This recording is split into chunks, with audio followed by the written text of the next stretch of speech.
Assalamualaikum warahmatullahi wabarakatuh. Bismillahirrahmanirrahim. Alhamdulillahirrahmanirrahim. Assalatu wassalamu ala ashrafil anbiya wal mursalin wa ala alihi wa sahbihi ajma'in. La haula wa la quwata illa billahil aliyyil azim, amma ba'du. Selamat pagi anak-anakku semua yang tercinta dimanapun kalian berada, di rumah atau di pondok pesantren yang saya cintai dan saya banggakan, siswa-siswi MTS Negeri 4 Demak yang saya banggakan.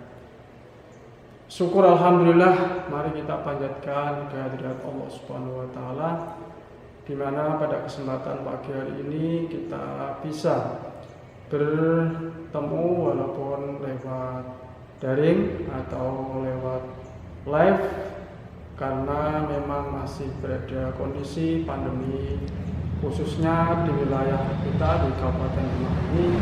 Kita harus menghormati peraturan pemerintah, namun tidak mengurangi rasa hormat dan kekhidmatan kita dalam belajar. Mari kita ikuti sesi penyampaian atau ta'aruf siswa-siswi MTS Negeri 4 Demak yang baru tahun pelajaran 2001-2022.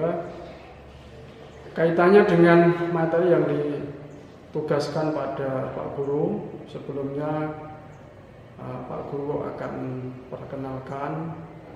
Nama saya adalah Haji Muhammad Tukri, alamat Desa Kuncir, RT 05 RW 3, Kecamatan Wonosalam, Kabupaten Demak. Saya adalah guru mata pelajaran Sejarah Budaya Islam dan secara kebetulan ditugasi menjadi Wakil Kepala Madrasah bidang sarana dan prasarana. Dan anak, perlu kalian ketahui bersama bahwa MTS Negeri 4 Demak ini mempunyai berbagai macam sarana dan prasarannya. Di antaranya adalah gedung atau RKB. RKB itu ruang kegiatan belajar mengajar atau ruang kegiatan belajar. Mulai dari kelas 7, 8, dan 9. Dari masing-masing kelas rencana untuk tahun pelajaran 2021-2022 ini kita akan membagi kelas 7 itu ada 9 kelas. Oke anak-anak, kita lanjutkan materi ta'aruf kita kaitannya dengan sarana dan prasarana yang ada di sekolah kita. Nanti anak-anak tadi sudah dijelaskan Pak Guru, untuk kelas 7 ada 9 kelas atau 9 ruang. Untuk kelas 8 nanti ada 8 ruang. Dan masing-masing ruang itu sudah ada papan namanya.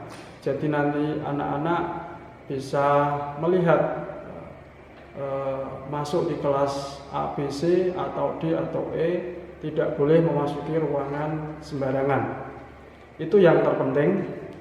Kemudian jika nanti pada saat kita sudah belajar tatap muka, masanya sudah normal, maka kita juga punya kewajiban untuk selalu menjaga kebersihan ruangan, baik itu kursi, meja, papan tulis, kaca, dan lain sebagainya, termasuk pendingin, kipas yang tersedia di dalam ruangan. Itu harus kita jaga dengan sebaik-baiknya, karena itu semua adalah barang milik negara atau inventaris negara, tercatat.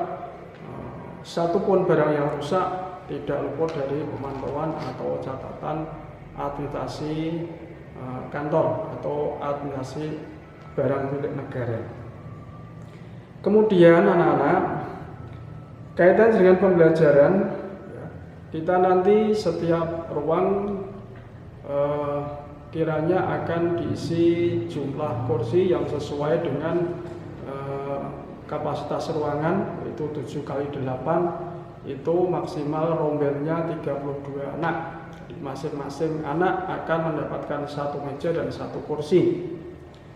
Kemudian ketika kita sudah memasuki ruangan, setiap hari kita harus melaksanakan tugas piket untuk menjaga kebersihan, karena apalagi sekolah kita ini adalah sekolah Islam, maka kebersihan itu harus kita jaga karena bagian dari iman sesuai dengan hadis Rasul, an-nadhafatu minal iman, ya.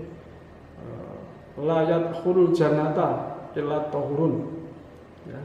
Tidak akan bisa masuk surga kecuali orang-orang yang bersih atau yang suci. Kemudian ruangan yang lain itu kelas 9 meliputi kelas 9 tahfidz, BCS, A, B, C, D, E. Okay. Kemudian kelas 9 ini nanti belajarnya tidak jauh berbeda dengan kelas 7, 8, dan 9, kecuali kelas tahfidz dan kelas BCS, yaitu belajarnya lebih lama, itu pulangnya kurang lebih pukul 3 atau pukul 15 sore hari, karena ada tambahan mapel untuk tahfidz, itu sesi hafalan murojaah menghafal Al-Quran. Untuk BCS yaitu mendalami mapel-mapel sains seperti matematika, bahasa Inggris, bahasa Indonesia, dan ilmu pengetahuan alam. Baik anak-anak, selain itu kita untuk sarana yang lain di depan sana, di samping pagar, ketika kita masuki halaman madrasah sudah terpampang berdiri megah, ada musola Ar-Ridho namanya, cukup megah, berlantai 2, itu tempat sebagai sarana ibadah. Ketika anak-anak selesai belajar, ada bel istirahat pukul 12:04, itu istirahat, kemudian melaksanakan ibadah sholat zuhur secara berjamaah, tentunya bergantian. Jika nanti kelas 7, 8, dan 9 untuk tahun ajaran 2021-2022 ini cukup banyak, sehingga bergantian. Itu anak-anak. Kemudian sarana yang lain yaitu ada lab IPA, yaitu laboratorium ilmu pengetahuan alam, yang di situ ada barang-barang yang mendukung program pembelajaran sains, yaitu ada alat pengukur suhu, ada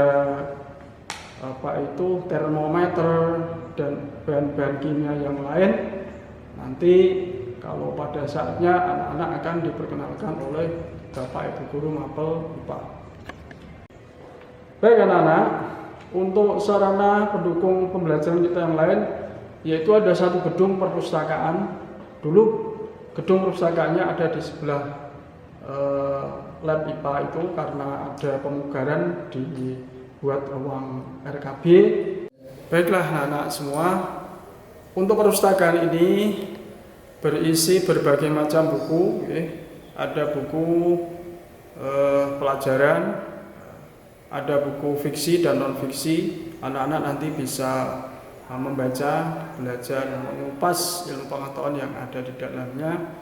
Maka banyak-banyaklah membaca sesuai dengan pesan Nabi. Pertama ketika beliau menerima wahyu dari Allah itu Iqra, untuk suruh membaca, termasuk kita membaca alam. Untuk sarana yang lain anak-anak yang bisa kita pakai untuk mendukung pembelajaran kita, yaitu lab komputer. Ini dipersiapkan oleh sekolah, oleh kepala madrasah untuk mendukung kita program AKM atau asesmen kompetensi madrasah, kaitannya dengan ujian. Dulu namanya UNBK, tapi sekarang namanya AKM. Ini ada sebagian yang terlihat di belakang Pak Guru, ada komputer atau laptop yang cukup banyak, bisa dipakai nanti secara bergantian. Ini semua adalah barang milik negara yang apabila kita memakai, tentunya kita harus menjaga dengan sebaik-baiknya supaya sarana tersebut tidak rusak. Kemudian di belakang gedung lab komputer ini ada 2 lapangan olahraga, yaitu lapangan bola volleyball yang disediakan oleh madrasah untuk event-event seperti kegiatan Hari Amal Bakti Kementerian Agama, kemudian ada kompetensi-kompetensi olahraga di tingkat KKM dan lain sebagainya.